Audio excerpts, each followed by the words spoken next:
Auzubillahiminash-shaytanir-rajim. Bismillahir-rahmanir-rahim. Assalamu alaikum, my dear students. This is Muhammad Hasnan, and you are watching AHP Brain Station. My dear students, in this section, we will discuss about another sensory pathway for transmitting sensory impulses, that is anterolateral pathway. My dear students, पिछले lecture में हमने देखा था कि हमारी body में दो तरह के सेंसरी पाथवेज हैं for transmitting sensory impulses. These are, one of them is DCML system, dorsal column medial lemniscal system, और दूसरी तरह का है anterolateral pathway. My dear students, DCML system को हम फुली डिस्क्रिप्टिव वे में हमने इसको देख लिया है. आज हम डिस्कस करने जा रहे हैं एंट्रोलेटरल पाथवे. तो चलिए स्टार्ट करते हैं. My dear students, anterolateral pathway जो है, this pathway basically transmits sensory signals that don't require highly discrete localization of the signal source. एक तो ये चीज़ रिक्वायर नहीं करता कि उसमें highly discrete localisation of signal source हो, and this also don't require discrimination of fine gradation of intensity.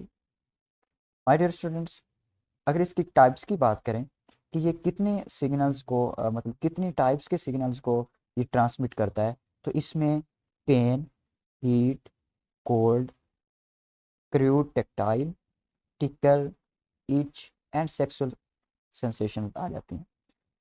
इन सब के जो सिग्नल्स हैं ये ट्रांसमिट करता है. This is the comparison of DCML system and anterolateral system. My dear students, DCML system की अगर बात करें तो this is composed of large myelinated nerve fibers. On the other hand, if we talk about anterolateral system, this is composed of smaller myelinated fibers.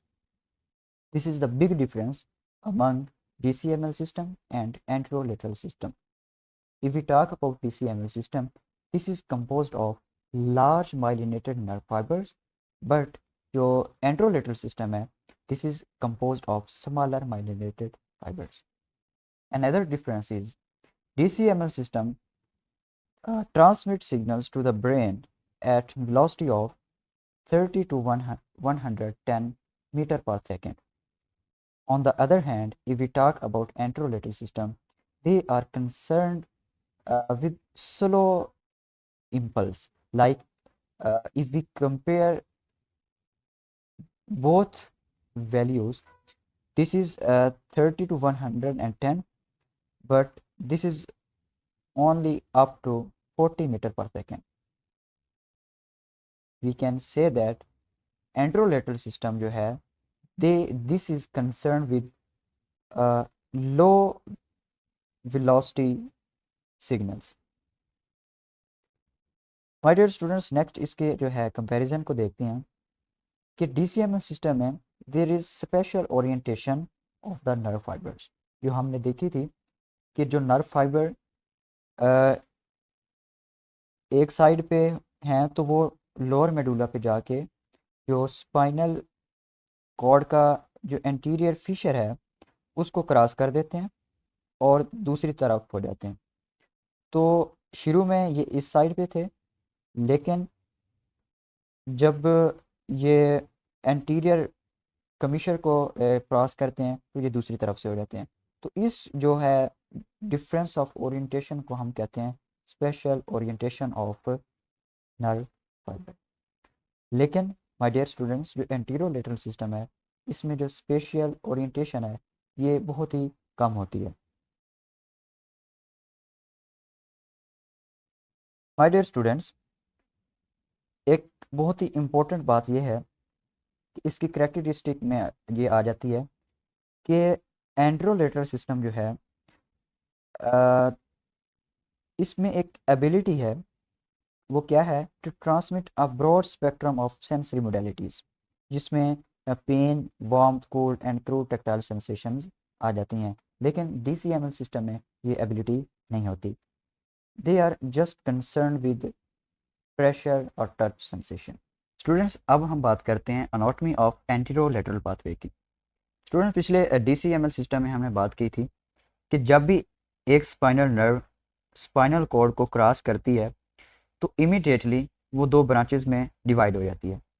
एक branch को हम कहते हैं मीडियल ब्रांच और एक को कहते हैं लेटरल ब्रांच। हमने ये डिस्कस किया था कि जो जो मीडियल ब्रांच होती है ये डायरेक्टली मीडियली इन्वर्ट करती है और उसके बाद डायरेक्टली DCML सिस्टम का पार्ट बन के अपवर्ड टू द ब्रेन चली जाती है सिग्नल लेके। लेकिन हमने ये बात पढ़ी थी कि ये जो लेटरल ब्रांच होती है ये dorsal cord of spinal cord में जाती है और वहाँ पे डिवाइड होती जाती है और क्या करती है, टर्मिनल देती है जो साइनेप्स बनाते हैं वहाँ पे मौजूद जो लोकल न्यूरॉन्स होते हैं उनके साथ।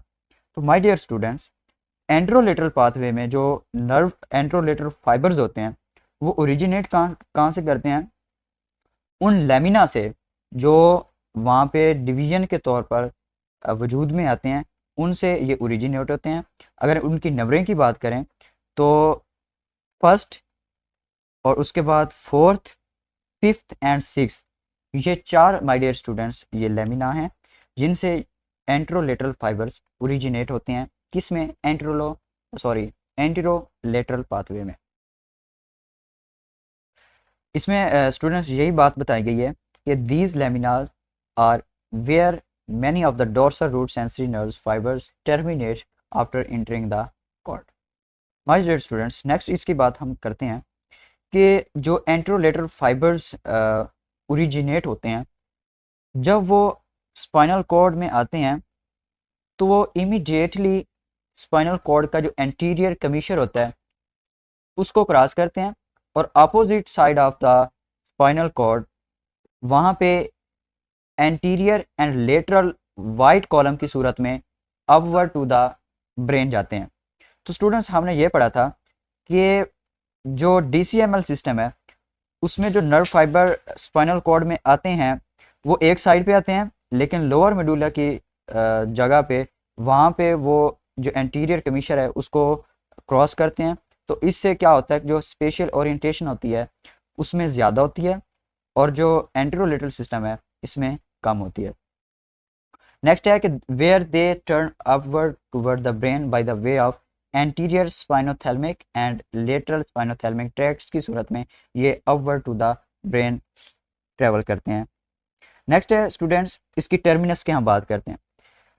माय डियर स्टूडेंट्स, ये जो दो तरह के ट्रैक्ट्स हैं, एक लेटरल स्पाइनोथैलेमिक है और एक एंटीरियर स्पाइनोथैलेमिक है। अगर इनकी हम टर्मिनस की बात करें तो ये दो सूरतों में टर्मिनेट होते हैं, या तो ये रेटिकुलर न्यूक्लाई की सूरत में ब्रेन स्टेम में टर्मिनेट हो सकते हैं और या तो ये न्यूक्लियर कम्प्लेक्सेस की सूरत में। और अगर हम न्यूक्लियर कम्प्लेक्सेस की बात करें जो थैलेमस में मौजूद होता है तो एक होता है वेंट्रोबेसल कम्प्लेक्स एंड दूसरा होता है इंट्रालेमिनल न्यूक्लाई। स्टूडेंट्स, आप यहाँ पे देख सकते हैं ये दो ट्रैक्स हैं। अगर मैं आपको दिखा सकूं, ये दो ट्रैक्स हैं, एक है लेटरल और एक है एंटीरियर।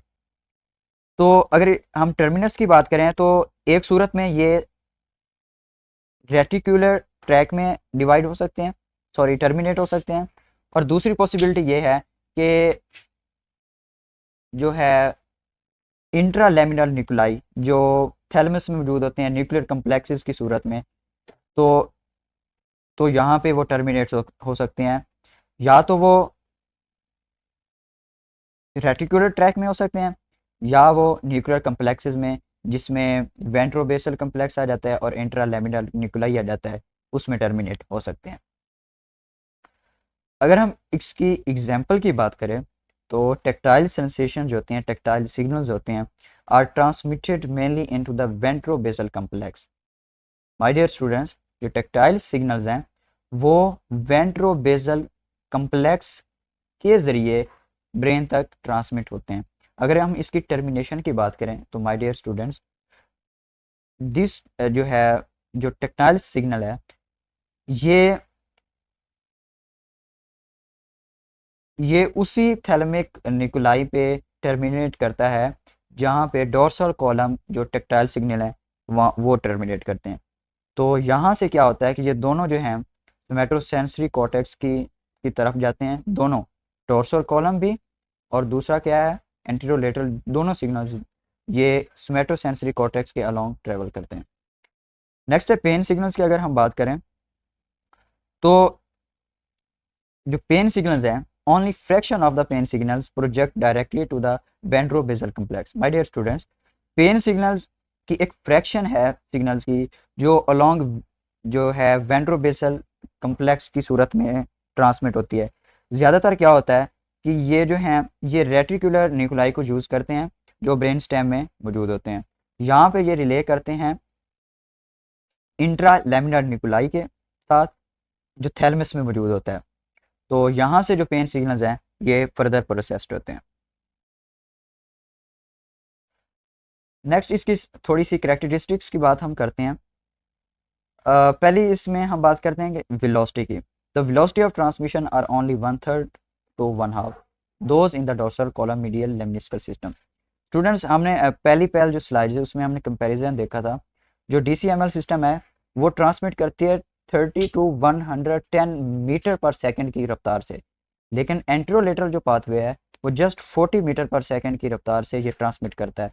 तो पहली खसूसियत इसकी ये है कि इसका जो ट्रांसमिशन वेलोसिटी की अगर हम बात करें तो ये 1/3 या 1/2 होती है किसके मुकाबले में, DCML सिस्टम के मुकाबले में।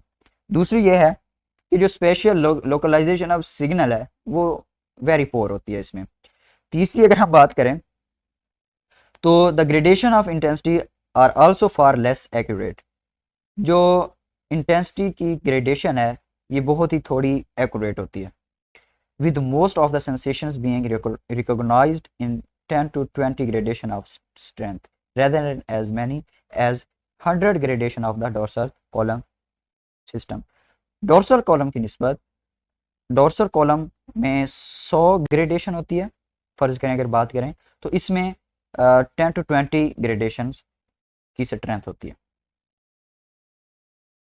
नेक्स्ट है the ability to transmit rapidly changing or rapidly repetitive signals is poor। Students, अगर हम इसकी कंक्लूजन की बात करें तो ये जो एंटीरोलेटरल सिस्टम है basically this is the concern with a cruder type of sensation. मिसाल के तौर पर जो DCML सिस्टम है ये फाइन जो है सेंसेशंस को परसीव करते हैं, लेकिन जो एंटीरोलेटरल सिस्टम है ये क्रूडर टाइप ऑफ सेंसेशंस को एविडेंट करते हैं। यहाँ पे एक काबिल गौर बात यह है कि कुछ सेंसेशंस ऐसी होती हैं जो they must be in the form of cruder type. Certain modalities of sensations are transmitted only this system and not all in the dorsal column medial lemniscal system।